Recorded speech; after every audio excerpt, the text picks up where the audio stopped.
All right. Now, I want each tribe to take a section and get your whole families together, and we'll have the 10 tribes. And I want you to move out based on your tribe. Mr. Toastmaster, fellow Toastmasters, honored guests. You think that LRH had the hardest time leading his people.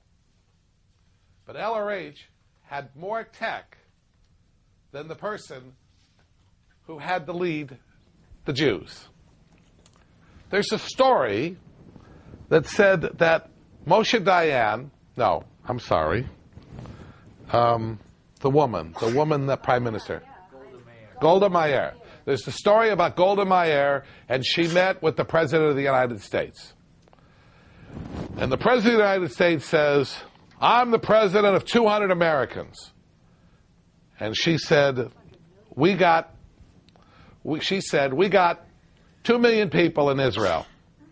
And he says, it's a big job running 200 million people in the United States. And Golda Meir says, you don't understand. You're the president of 200 million people. I'm the president of 2 million presidents. Now, Moses had a tough job. First of all, he didn't run for political office and win it. He refused the position, and he was told that he couldn't refuse the position. So his willingness was not as high as God would have wanted it to be. But what was he going to do? You know, can you say no to a guy who can make a bush burn forever? And back to the subject. Moses had millions and millions and millions of slaves that he had to remove out of Egypt that had a slave mentality. How do you handle them?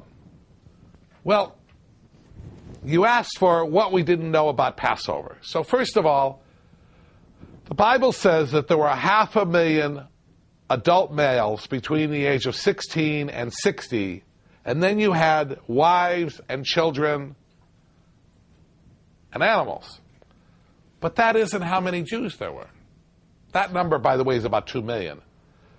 80% of the Jews died in Egypt and never left Egypt. And this is not well known, obviously. 80% of the population of Jewish slaves died in the darkness. Why did they die? Because they were slaves. And they were slaves to Egypt. And they weren't going to follow God. And the purpose that God said, take them out of Egypt. He said, take them out of Egypt to serve me, God. And this 80% was in no shape to serve anybody. So they died. And it's only the 20% that had any theta left in them at all, any energy to fight back, that he took out of the country. Now, you have the tone scale. I guess I have the tone scale too. You have the tone scale. And Moses had a tone scale of 50 levels. And the Jews were at 49 out of 50 at the bottom. They were just about dead. They had been crushed, enslaved, humiliated, and everything you could possibly do to a group of people had been done to them. There wasn't much life left in them. And that's why only 20% of them even left the country. And what happened when poor Moses, having to take this ragged muffin of 2 million people, move them across the desert, out of Egypt, then comes to Mount Sinai and says, relax and just wait for me. And he goes up, gets the laws, gets himself 2 nice tablets. You know why he took 2, don't you? He said, God said, I have these rules. And Moses said, how much do they cost? He says, nothing. He says, then I'll take 2.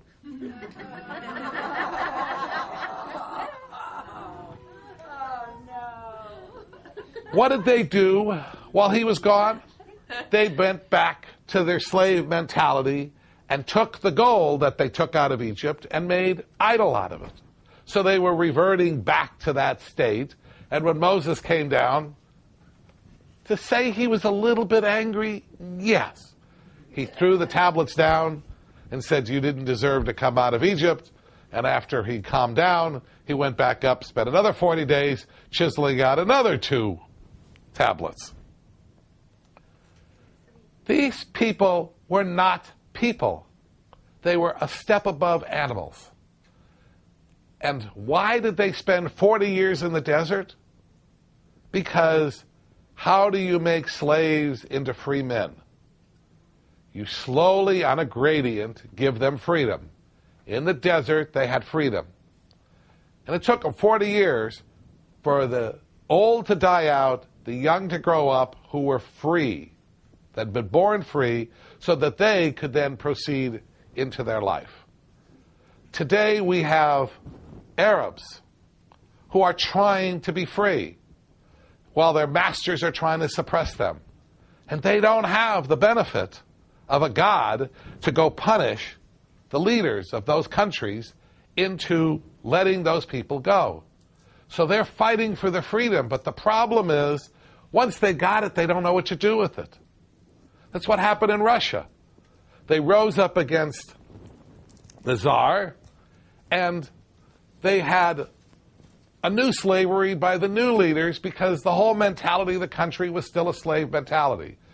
So unless you take slaves and make them into free men and they live a life of freedom, they go right back into slavery. And that's been the history, all through history, of all revolutions. Only the Jews ever went from slavery to freedom, and 3,500 years later, they still are the most powerful group in the world. Mr. Toastmaster.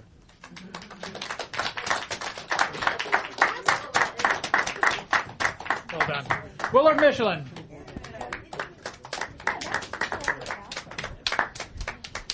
Take 2.